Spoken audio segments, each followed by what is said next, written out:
Obviously, collaboration is more important than ever.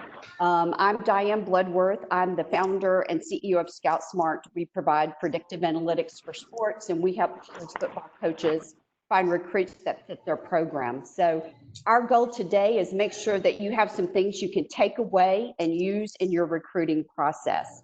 I'm going to turn it over to Brian, who is our moderator, and he's going to introduce our panel, which is outstanding. And just let me give you a little bit of background on Brian. Brian is currently at Cisco. He's the global lead, and he drives customer experience for the sports and entertainment practice. And prior to Cisco, he was the vice president of sales and business development. And prior to Exos, he actually worked for a couple of different programs, and he was the recruiting coordinator at TCU. So Brian is bringing both expertise in collaboration and recruiting. So I will turn it over to Brian, and I will work to make sure our final panelist is able to connect. Brian, thanks. All right, and then Coach Crowley, hold on, I got one more coach sending me a note here, so give me 1 second, Diane, and I want to try to get these coaches in here. I don't think he got his info. So, okay. So thank you, Diane, and apologize. We just got a lot of guys trying to get logged on here, so appreciate everybody being sensitive. I've got a lot of people on mute. If you want to speak up, that's totally fine. Just click the little red mic button next to your name, and you can come off mute real easy, guys. But just because we got all sorts of people and kiddos in the background, it's just easier to put you all on mute. So we don't have as much background noise. So as Diane mentioned, I have kind of a unique perspective here in that I was a director of recruiting at the Division II and Division I level for 7 years, and went to Exos, met the illustrious Jeff Carpenter, worked my way up through the food chain there. Was there when we started our recruiting and scouting business, and then came to Cisco and helped build their sports and entertainment practice. And that's about $500 million. It's about a $500 million sports and entertainment business at Cisco. So quite substantial when we think about global sports and entertainment, and that's inclusive of what we do in venues and technology, and certainly WebEx, like we're using today, is a Cisco product. It's the #1 collaboration product in the world. Sorry to my friends at Zoom, but it's about double what Zoom is, just to give you guys an idea. So I have kind of this unique perspective, and I also have a recruiting consulting company where I help different companies, but also help kids go through the recruiting process, not as a handler, but really just as a kind of a personal advisor to help them learn kind of the ins and outs. And so my role here today is I get to be kind of traffic cop between a couple of really talented guys. And so with that, I've got a couple of things just to kind of frame today's conversation with. And again, we want to thank our friends at scoutSMART for helping with logistics and all the things they're doing around AI and predictive analytics in recruiting. And so I'm thrilled to partner with Diane and Jeff and the team. So here's who we have today. And I don't know if Ryan McEnany was having a little hard time getting in, so we may not have him quite yet. Okay, good. Hi, Ryan. Welcome, Ryan. Everybody. So no problem. So Ryan's with us from UNLV. Ryan has been at Cornell. He's been at Miami. He's been literally, his list of resume is all over the country. So he has a bunch of different backgrounds, both from a camp perspective, a recruiting perspective, and now sits as the director of football operations at UNLV. He's got a bunch of really interesting ideas, and so thanks, Ryan, for being here. Alex Brown, been in the media, been in the pro scouting business, and was formerly the recruiting coordinator at Houston, and has now moved a long ways away to the other side of Houston at Rice, and serves as recruiting director at Rice, and it's got a bunch of really cool, innovative ideas that I think you guys will love to hear. He's also got a really cool new podcast, which I stalked the other night, and so make sure you check out his Twitter thread where he's posting all things recruiting on his podcast. So check out him. And then and then Jeff Love is our last guest, and I'll move my camera around so you can actually see his Twitter handle. But Jeff has a big background in college athletics as well. Spent a bunch of time at Houston Baptist when they started the program there. Was at Kansas. Was been at other small colleges as well, and probably is the smartest guy in the bunch, and is living in California with better weather than all of us at Santa Margarita High School, which is in one of the top premier conferences in Southern California, if not the top premier conference in Southern California. So he's got a really unique perspective on working with kids on that side of it, and similar to me, we're helping kids kind of go through the process, but from a coach's perspective. So they'll be your audience. I would just challenge you guys, connect with all of us or all of them.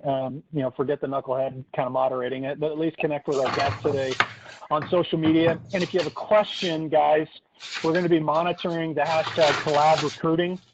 So if you guys have questions that you guys want us to answer, I'll be monitoring that real time, and we'll try to use that. You can also use the chat function on the WebEx here to drop in your contact information. If you just want to network with the other coaches here, there's a chat function in WebEx here. You can drop your email, your cell phone. I'm sure our panelists wouldn't mind dropping in their email if you guys have questions. Or if you got a really, really good player, I'm sure Ryan and Alex would love to hear about them because they're always looking for studs. Okay, so with that being said, let's just we're gonna have more of a discussion than a presentation, and I'm gonna have a couple of slides to kind of frame it here, and this could go a long time, but we're gonna keep it kind of brief with this. But we're gonna talk about pre-COVID. We're gonna talk about like when the world of sports stopped, and we're gonna get into technology, how your staff has adapted, offers, social media, recruiting, that kind of stuff. So that's really the conversation. If at any point, since we've got a pretty small audience here, if you guys got a question, just speak up and try to just jump in and ask a question to the panel. Or again, you can use you can use Twitter and use the collab recruiting, and we'll try to answer those questions. So Alex, I'm going to start with you, man. We're trudging along through January, February, and early March with our plan for spring evaluations. Give us the mindset from Rice, what you guys were working on there, and kind of the pre-COVID days, and kind of what was happening, and kind of how you were planning the attack from a Rice perspective.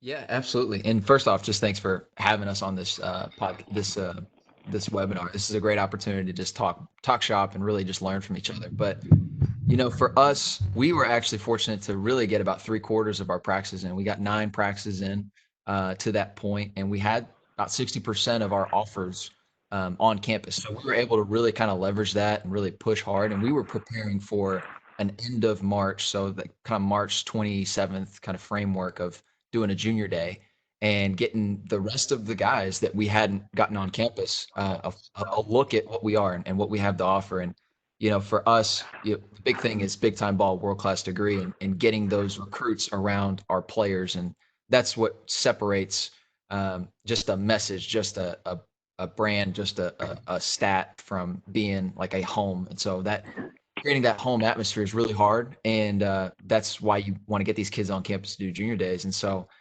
we were actually, it was Wednesday, and the day before that, we had gotten a bunch of, info that it could potentially get shut down. So we're getting on the horn with every kid that's trying to, schedule flights, schedule trips, get rides to campus. And we're having to hit up kids that were coming to practice that day and say, look, like, we don't have the answers. This is what's going on. So it's kind of unprecedented as far as, how to respond to that. But at the end of the day, I think the most important thing is, okay, so what is our mission? Like, what are our values that we're trying to sell? Because you have to be really clear with your words in a time like this, because that's really all you have, the face-to-face interaction, what you say to a kid, and doing the most to maximize what you say, whatever the type of communication is. So as that was shutting down, that one eliminated junior days, but it also eliminated grad transfers that we were trying to close out on. We had a bunch of guys that I had to cancel 3 different official visits to make sure, we got our money back, that we kept our contract, that Coach Pick wasn't going to fire me for all the money that we were about to spend on kids that couldn't come on campus. And so that was the first kind of step. And the second step was, okay, well, before they shut us out of the building, we better make sure that we get all the content we possibly can before we're not allowed back into this building. So that next week, campus hadn't been officially shut down. Myself, our coaching staff, our video coordinator, Roger Hayhurst, and Ryan Hayworth, I mean, they did an awesome job of getting with each individual coach. We did kind of like a documentary approach of, okay, where are you from? How do you approach coaching this position? Basically bringing the recruit into the coach's office with them, that experience that you would have had when you're on campus, and then going through the presentations that we normally go through during a virtual, during a junior day. So that way, as this process has gone along, from my approach, Coach Bloomgren's approach, we kind of knew that there was really no end in sight initially in March. So it's like, okay, we need to treat this like a marathon and do the best job of educating these recruits and giving them a true feel of like who we are and what we're about. That's great. That's awesome. And so Ryan, UNLV, similar, or, as you thought about like pre-COVID, like where was your mindset pre-COVID? What were you doing to kind of get you guys, go through the process? Where was your head at pre-COVID? And then we'll get after that. There was a coaching change that we had at the end of the season. So there were some challenges in that, as far as, still getting the class for this current recruiting cycle, and then continuing on and getting the next cycle of recruits, get that plan of attack. Unfortunately, as the nature of the business, I was not retained for the new staff. So as far as my knowledge is what UNLV is doing currently, you can follow, if you follow their social media and you follow some of the recruiting sites, you can see how they're continuing to acquire talent for the next recruiting cycle. But it's definitely a challenge as far as balancing finishing off the 2020 class and then getting the 2021 and the 21 and 22 classes, trying to create those relationships and finding out who their coaches are, who they're recruiting, and building, understanding what the new brand is, and then getting your brand out there for the public to see. Yeah. And then Jeff, from your lens, when you think about, you're preparing for spring ball, you got your high school kids, you've got a couple of kids, you got a D lineman, I think, it's got a bunch of offers, you got a quarterback. Like, where was your head with those kids kind of pre-COVID? What were you telling them as far as how they interacted with coaches and preparing for camps? And where was your mindset on what you were telling all those kids? Well, and as a lot of us, like January, the whole process has been sped up, particularly because of the early signing period. So that January time frame where the college coaches are allowed to come out is normally you're establishing your list for the next class more so than you're actually closing on the February class. So a lot of those kids that had an opportunity, we try to get them in front of them, as you're talking about pre-COVID. But the part where it hit us, I would say, is those seniors to be were planning junior days, as Coach Brown was talking about at Rice, or visits, because this is their only opportunity to get in front of kids. So from my vantage point, I was trying to set up these webinars through whatever media they wanted to use on, right, as Coach Brown was talking about, because you've got guys that you do find out that there are some guys that are super prepared if we were to go all digital, and there were other guys that were not, to be quite frank. Yep.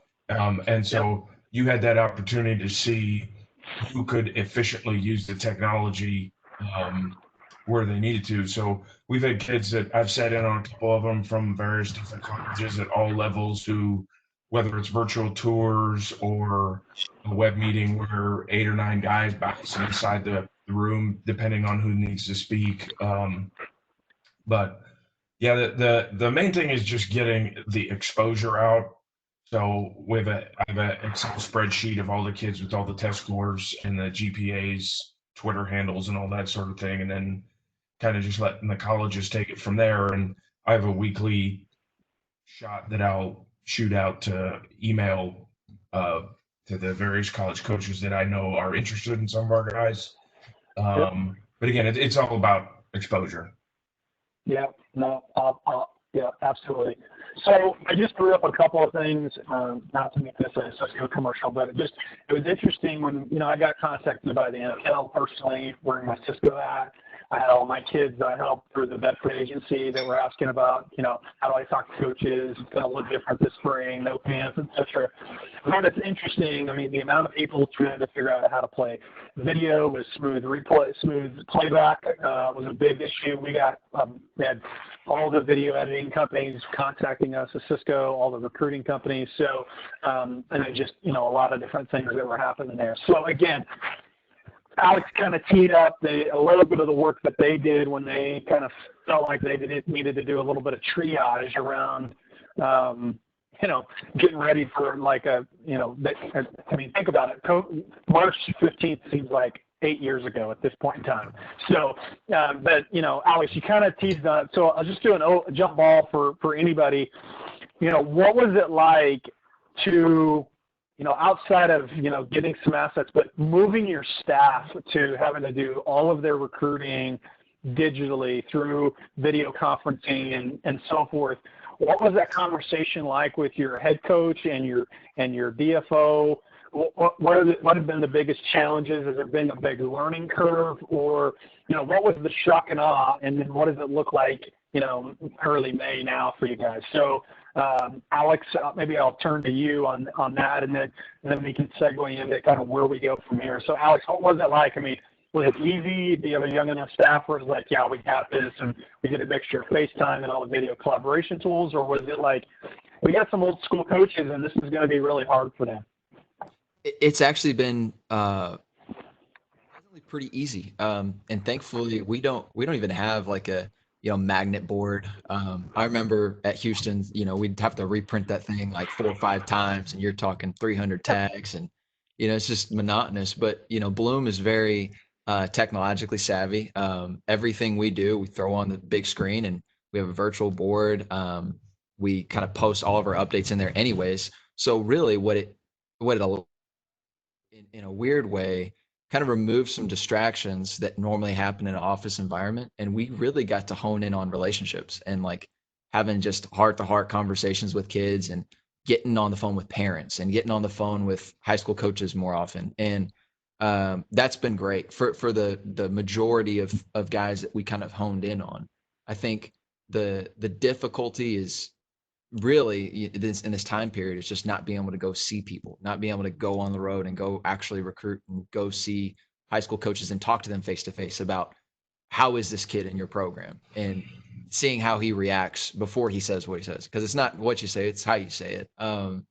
And seeing how kids respond when you initially see them and all those sorts of things. So from a communication standpoint, I think it's actually, for me anyways, because I don't go on the road, because I don't, I'm not the coach that's going to go to the school. I'm coordinating our efforts as a staff.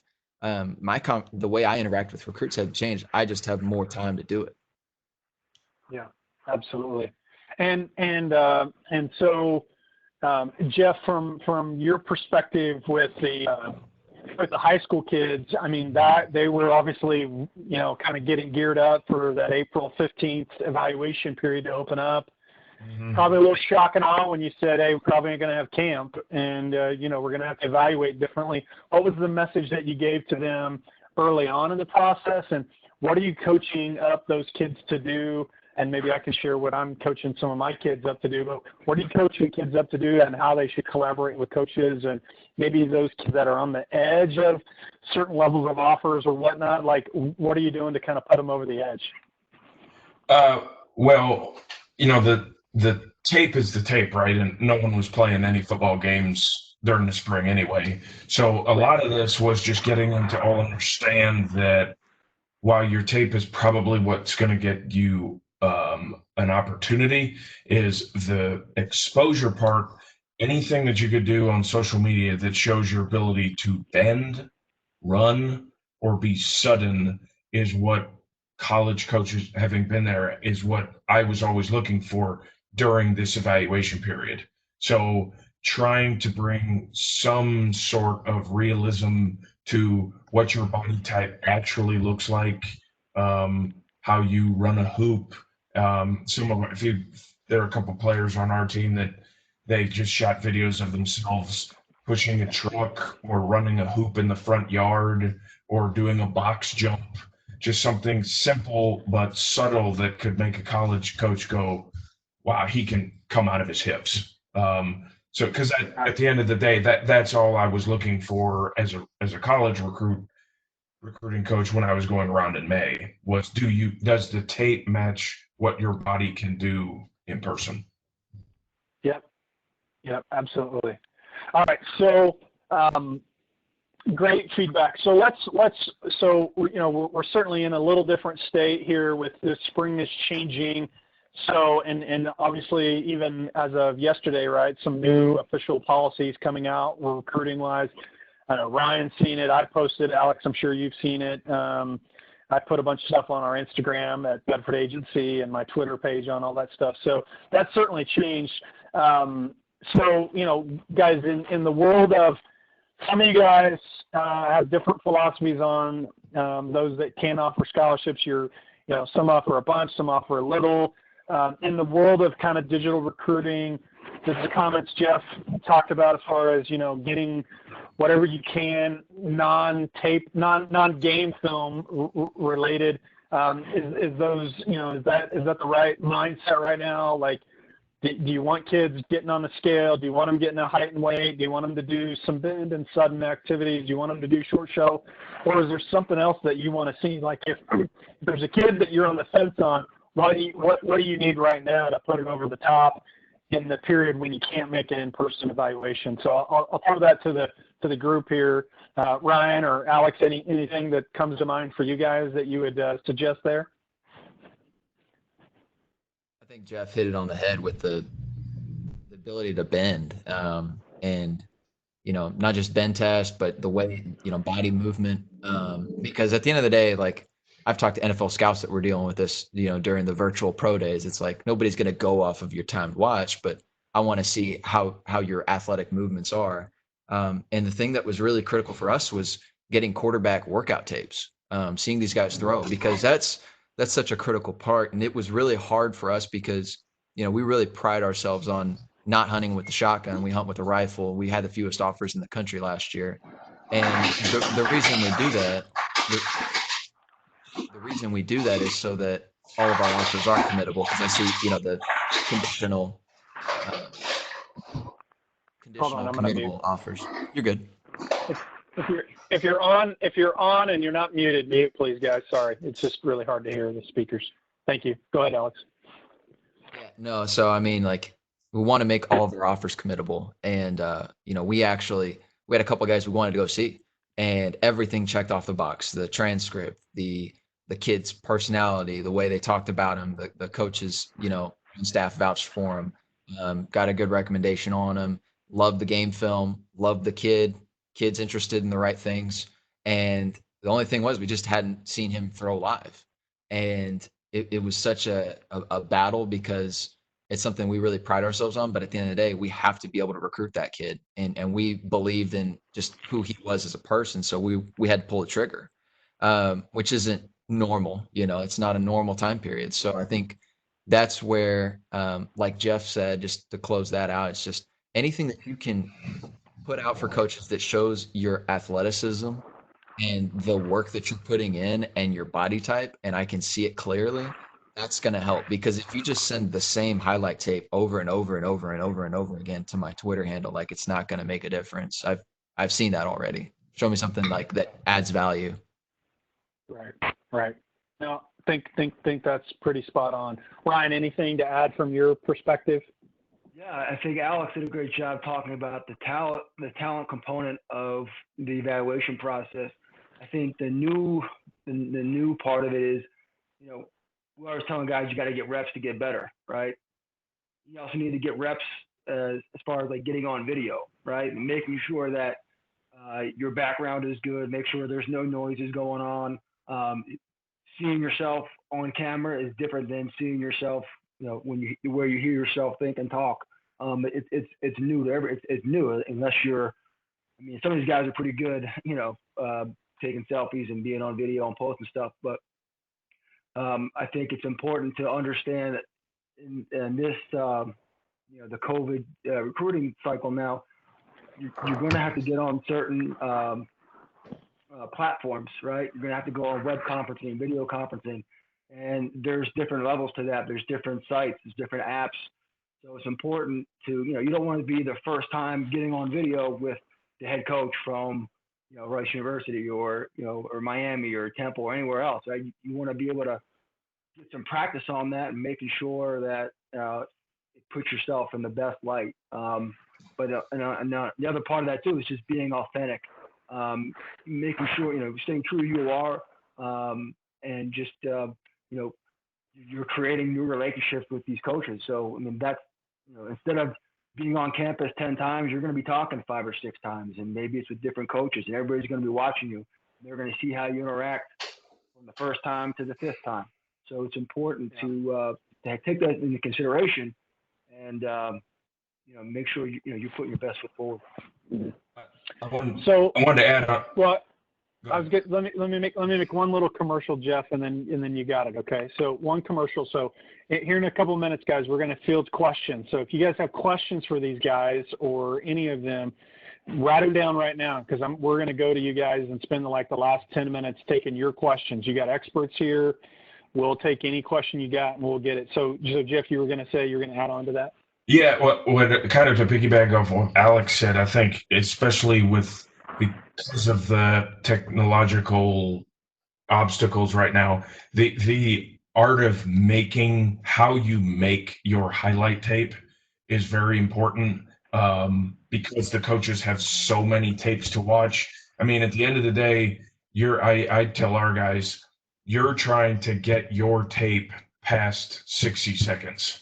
If you can just keep the college coach watching, that is what's most important. So those, even now, and Alex, you're obviously in the room currently, but even now, I would think that for those first 5 snaps are so important to get my attention. So we've taken some time to not alter, but reshuffle the clips in the actual huddle highlight video that we send to colleges, just so that, like I said, so you make it into clip 6, into clip 7. Because at the end of the day, that's what it is, right? As you get, Alex, I'm sure you've got hundreds of thousands of kids you have to watch. You just need to give them a reason to keep watching. It's a screening tool, and it's what keeps me and gets me to the point where, okay, I need to do a 3-game cut up on this guy. I need to watch the game film. If you can get my attention long enough to where I think you're a difference maker and I need to watch the game film, that's a success. And there's such a high volume of them that, I've got to get through it, and I have to trust my eyes. But at the same time, as a recruit, like for some quarterbacks that are athletes, like put your run clips together, put your throws together, like separate the two. Like there's one kid we were looking at who played safety when he was an underclassman. He put together a defensive clip. Like he wants to get recruited. And I think that's awesome. Like that shows me so much initiative if you're willing to take the time to separate different elements of your game and send that to a coach. I'll give you one. Yeah. I'll give you one, Alex. I've got a kid. Well, you watched him because you said it's perfect because to Jeff's point, and I sent him to you, and you said, "Oh, that kid's a 2-clipper." Like you watched 2 clips, and you're like, "Oh yeah, we would offer that kid. He's a 2-clipper, right?" This kid has 20 Division I offers right now, as an example. But he's also trying to push himself, right? He's not quite getting recruited at the Alabama, Ohio State level, but he's got aspirations. Clemson, I mean, good for him, right? That kid wants to push himself. I said, "Hey, why don't you take?" And he's a defensive lineman. I said, "Why don't you get your basketball clips so that people can see you as a big guy running, showing that suddenness, showing that bend, showing that explosiveness?" And he said that, and that they want to see that, because in absence of him not having pads on this spring, they got an opportunity to see him and all his thickness running up and down the basketball court. And so it's a little outside the box, but right now, some of that stuff is very, very beneficial to kids, and very, very beneficial to these coaches, I would think. So maybe I'm off base. Maybe you don't want to see basketball clips, but I think as a D lineman, it's actually it's pretty cool. All right. So even an old dog, Alex can learn some new tricks. So you're the next generation of recruiting director. I only have about 15 years on the air, so in age, not wisdom. All right. So guys, we want to take some questions from the group. One of them that came in on the chat, and I'll just take it, and then if anybody has anything they want to verbally ask, just jump off of mute, because there's we put everybody else on mute here for the most part. So one of the questions that came in, and this is, I'll take this one since it's purely around collaboration, is really about video playback on these video conferences, and what happens if like we're seeing pixelation, a bunch of things. Let me give you 2 tips. One, if you got like multiple people on staff talking to a kid, I mean, who knows what bandwidth's going to be at that kid's house? I mean, you have no idea. They may not even have internet access, and they're literally just doing it off their cell phone. So listen, if you don't need everybody on video, and some people can be on just audio, then do that, because the more people you got on video, especially with some of these kids that are having a hard time with bandwidth issues, I mean, just be understanding of that. I mean, maybe that's a no-brainer, but maybe that's so your question, Christian, I think is pretty spot on. I answered that in chat. Here's the other pro tip. Let me give all of you guys a tip right now. Everybody wants to start their meetings at 8 a.m., 9 a.m., whatever, 10 a.m., whatever. Don't do that. Okay, let me give you a tip. Also, we got some DFOs that are on the call. If you're doing virtual meetings right now, start your staff meetings at 10 or 15 after the hour, or 45 after the hour. Stagger it, because guess what? I work at Cisco. The world right now is running at about 3x the video conferencing in the world right now for video collaboration. 3x worldwide, boys and girls. Okay, that is unprecedented. So that means when you guys get up and you get on a conference call at 9 a.m. Pacific, you got all of Europe still up. You got all of the U.S. still up. You want to know why it sags and it's hard to get all those coaches on at one time? So all of Cisco, there's about 100,000 of us. We stagger our starts now because of COVID. So I would tell you guys, if you're doing recruiting, stagger it at like 15 after. That's why this call started at an odd time, because I did it on purpose, because I wanted everybody to come in and not have any problems logging in. Little tips like that, guys, will make the experience better for you guys when you're thinking about collaboration. You'll have to teach your staff, because they're probably used to 2 o'clock staff meeting, 8 a.m., 6 a.m., whatever. You might have to teach them a little bit of that, but I'm just going to tell you, when everything moves to a virtual world and you're competing with Goldman Sachs and GM and everybody else for video time, bandwidth time, moving to the quarter hour will help you a bunch. All right, what other questions? I'll take it off mute, guys. If you got questions, fire away to the panel. Hey, Brian. I don't know if y'all can hear me. Yeah, go ahead. Tell us who you are and where you're from first. Yeah, hey, my name's Emily Eads, and I'm actually not currently with and I actually heard you mentioning Uh-oh, we lost you, Emily. Hold on, Emily. Go. If you can, you're in a tough cell spot. If you could start over. Can you hear me? Yeah, we can hear you better now. Okay. My name's Emily. I'm not currently with an athletic department at the moment, and I heard at the beginning of the conversation that y'all mentioned dropping email addresses and phone numbers and whatnot into the chat. For those of us that are on by phone, could we possibly get that in an email follow-up? I just wasn't able to make it virtual. That's fine. Diane, you want to put that together? We'll put that out, and she can Yes. send the recording out for everybody as well. So Diane will handle that for scoutSMART. Got it. Thanks, guys. I got a really question, appreciate that. if I may. Yeah, go ahead. Yeah, so I'd like to pose this for Alex. This is Brian Metz. I'm at Ohio University. Sorry, my video's not on. I'm in the dark with a dog, and my wife's working in the other room and everything. But I just had Brian. I had a question for Alex. With some new legislation coming out and adaptations of NCAA rules and things like that, how are you guys using video conferencing and FaceTime and other tools to kind of bring unofficial visits to prospects? What are some of the strategies you're using, and what are some of the things that have been most effective in your opinion? Yeah, so it's a great question.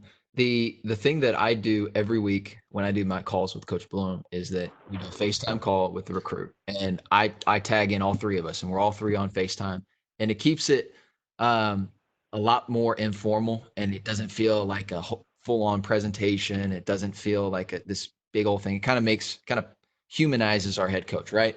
But what we wanted to do when we started to put all that content together as soon as COVID hit was we wanted to do a virtual junior day, and Kansas rolled out a lot of content. They were prepared and they had a bunch of content ready to just roll out on Twitter. But at the end of the day, a virtual junior day has got to be some interaction with it. So with the new ruling, it's going to count if you have your players on, say, a player panel, which is the biggest part of any junior day, is having your players in front of the recruits. That's gonna count into your CARA. So just being mindful of that, I think, is really important. Make sure that you're not going over your 8 hours. But um, for me, when we were going to put this together, I want to have some built-in breaks because I don't want to just have the kids sitting there for 2 hours consecutively. I'm going to have a break where the player panel comes in and has a Q&A, and then I'm going to have a break where somebody from strength conditioning or our dietitian Roberta Anding, who's awesome, works with professional teams, like have her come in and take a break from just the presentation side of things. So I think it's got to be kind of have some give and take on the amount of information you're giving these kids, because I mean, you got to keep the main thing the main thing. And if you throw too much information at them, you have no idea what's going to stick. So that's my philosophy. I think recruiting's built off of trust. And I mean, I don't, it's harder to trust somebody that talks really fast is my approach. Love it. Thank you. Can I ask a question? This is Yeah, Coach. go for it. Tell us who you are first. Okay. This Coach Robin Bacon at Spring Valley High School in Columbia, South Carolina. I know with this, I have a daughter who works in the Clemson recruiting office, so she's a student there, but she's actually working with Jordan Sorrells and Brad Scott's left. But my question is this: how much are you guys leaning on national preps and X's and O's? Because we're seeing a lot of kids now who in our area, and we've been fortunate, we've had a lot of really good players that played in Alabama and Clemson, but we're seeing a lot of guys get scholarships who haven't played. And there's a lot of coaches talk, high schools, that you guys are almost leaning too much on them versus pure film. And I didn't know, how, and you give me your stay. I've got a kid that's actually at UNLV.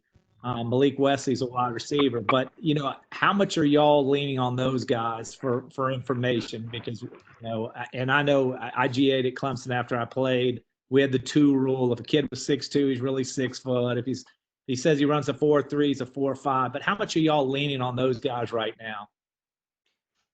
Well, just to jump in real quick, like we kind of use those lists entering their junior year and built up a really extensive list. And the only additions we made once the junior year starts are high school coach recommended or guys that we find on tape. We don't have the biggest budget. And I had to make the decision of, do I care more about verified measurables and those sorts of things, or multiple lists? And for me, I care more about verified measurables.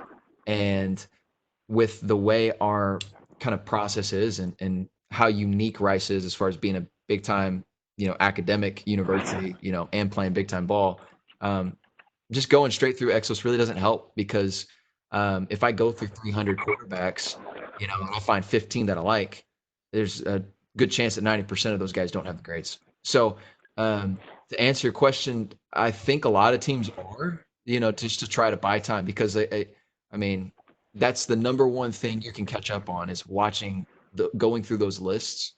But I think that is kind of a scary thing with us, with our process. Like we won't ever, one, evaluate a kid if we don't have the transcript on file and know about the test score. And then 2, we don't even put them through the pipeline to get evaluated unless we get a character check from a coach or somebody that's working with the kids. So that's just us.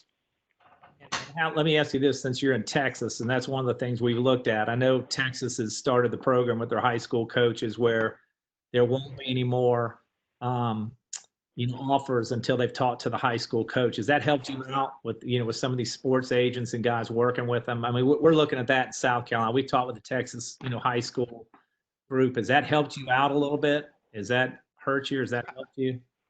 I think it's helped. Just just from a heightened awareness standpoint, but you'll never be able to eliminate that. I mean, it is what it is. Like, I think I would be foolish to not even consider, like, if a third party gives me information on a kid, like there's a kid that's committed to us that I didn't find out from the coach. I found out from the trainer, and then I went to the coach. I think it's just important to make sure that you don't skip that step, because, like, as much as, kids could be playing 7-on-7 or training all the time, the coach is with them every day. Them in the classroom is going to know them more and more. It's also got to be, you have to be careful too that coaches don't have their own kind of bias and agenda, because that happens a lot too.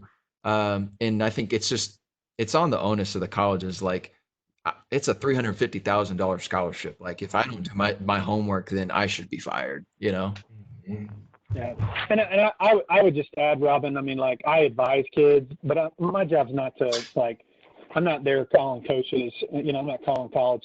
Sometimes I'll ask, hey, do you have what's your evaluation of a kid? Like, sometimes I want to know that to help give the kid, more of a targeted approach on where he should be spending his time.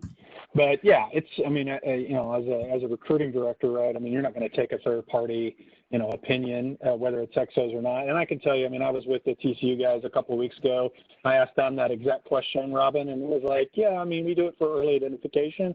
Once we get into about the junior year, just like Alex talked about, like, we're going to do a lot of this on our own, but it's probably like a 90-10, like, we're going to do most of it, but there's going to be some stuff that comes out of nowhere. There'll be a small school kid that they didn't know about or something, and so you always have to be mindful of that. Let's take, guys, I know we're at top of the hour here, or bottom of the hour, excuse me, and this is what our scheduled time is. Is there a final question that we want to get in front of the panel right now, guys? I actually have a question for Alex. I'm the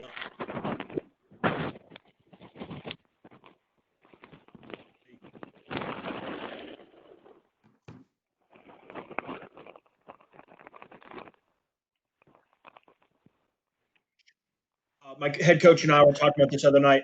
How do you handle potentially taking a commitment from a kid you've never seen in person, or is that going to be off the table for you guys until the fall? That's such a hard one. So it's hard when you don't have a verified measurable.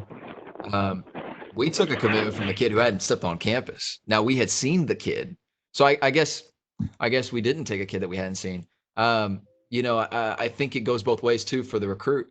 It's hard to tell a kid to, like, hey, you have to make a decision, and you've never seen this place, and you've never felt it and touched it, because 99% of the time a kid's saying, well, I chose this school because it felt like home. That's an emotional decision. It's something that I keep getting brought back to when I'm trying to figure out, like, how we approach this thing. I think with the new rulings and how the virtual, presentations are going to be allowed to kind of proceed, and there's really no end in, like, there's an end in sight, but I don't think it's going to happen anytime soon. So it just depends on your evaluation of the kid. If he's good enough to be a contributor and a difference maker, I mean, can't tell a kid no. If you really are confident in your process, that's my approach. Appreciate it. Okay, that is like art and science, my friend. So that's a tough one, because there's not a great answer to that question. It's, you kind of probably have a really good relationship with your head coach on that one, and have a thick stomach that doesn't get ulcers, because there's really not a great answer to that question. Has somebody lived through that? Go ahead, Jeff. Well, I wanted to say on the Alex, what you had said about the third party thing. As a high school coach in California, you can imagine we've got them. They're running around all over the place, and I tell the kids this: we, as a coach, I am an information provider. I cannot. No one can get you offers, right? Correct. If the college coach is doing their job, they give the offers. You know what I'm saying? And so I think it's important just to communicate that, to let everybody, all parties, know that I'll do my best to help you out. But at the end of the day, I use this example many times is we've got a kid that I really like, but if Utah or Washington or Rice doesn't need that positional number in that graduating class, they don't offer them. It's not that they don't like you, it's that they took our information, took their information, and made a decision on whether they needed the kid or not. You know what I mean?